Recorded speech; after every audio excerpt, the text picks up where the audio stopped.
Hey guys, what's going on? This is Brad from the Ed Army, and today I actually want to talk to you about one of the best budget cards we have available, and that's Pot of Prosperity. So as always, you guys know what to do. Like, comment, subscribe. Here we go. For all the budget players out here, I wanted to make this video very quick because this is arguably the best card we have access to, and I'm not joking about it either.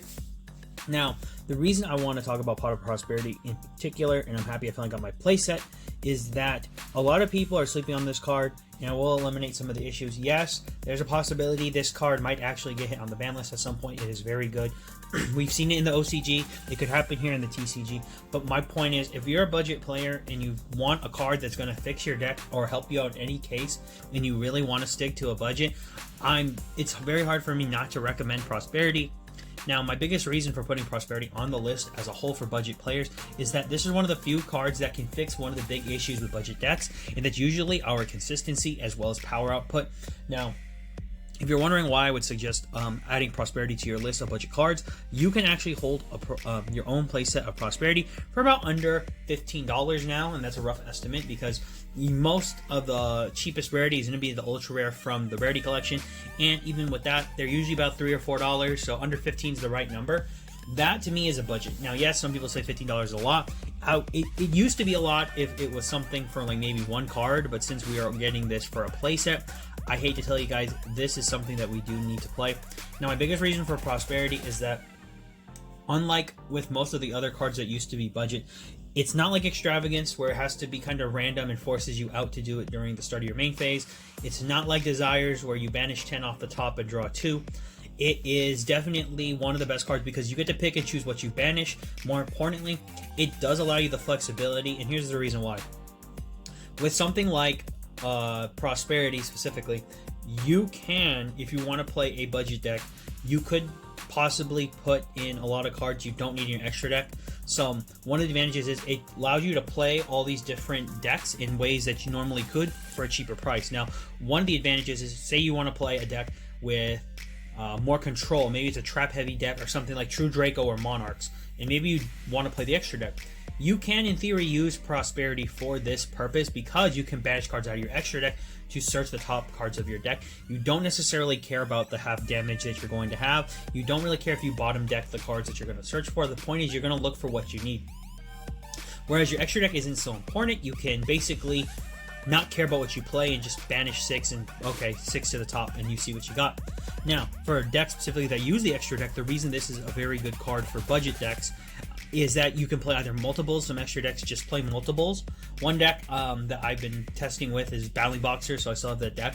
One thing I really love about it is you can play Prosperity in the deck, and it really just boosts the consistency. Before, this was an impossibility before the rarity collection because the deck still was like really weaker, but it didn't really want to throw in the Prosperities to do it.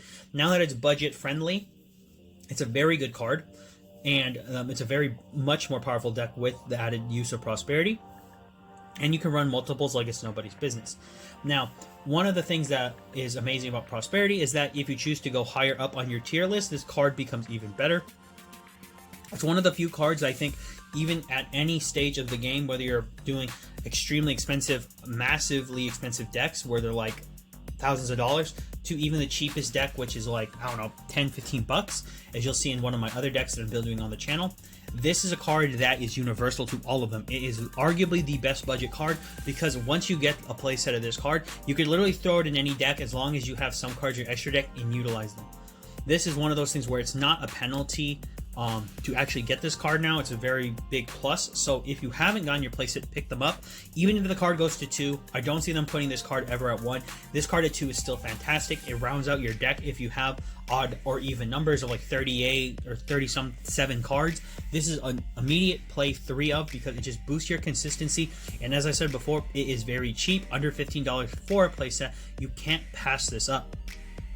Now, another reason I want to talk about this is that as Yu-Gi-Oh gets more expensive, we obviously need to find ways to make our wallets work. Because as a budget duelist, you do suffer a lot. People will make jokes sometimes when they're like, oh, you can't play Yu-Gi-Oh on a budget. That's not true, like I said before.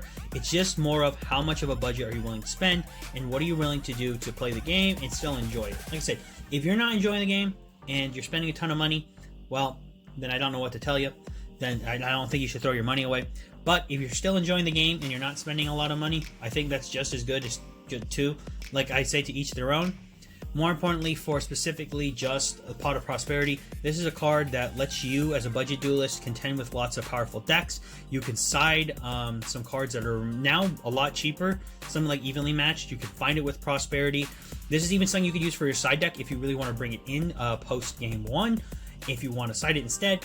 And pretty much Prosperity is just an all-around great card. I don't really think I need to talk about it too much, but I really want to reiterate it for people who are probably worried about Yu-Gi-Oh! Being too expensive. This is one of the cards that you can use to fight back on a budget, and I'm so grateful it's cheap. So that's all I've got for you today, guys.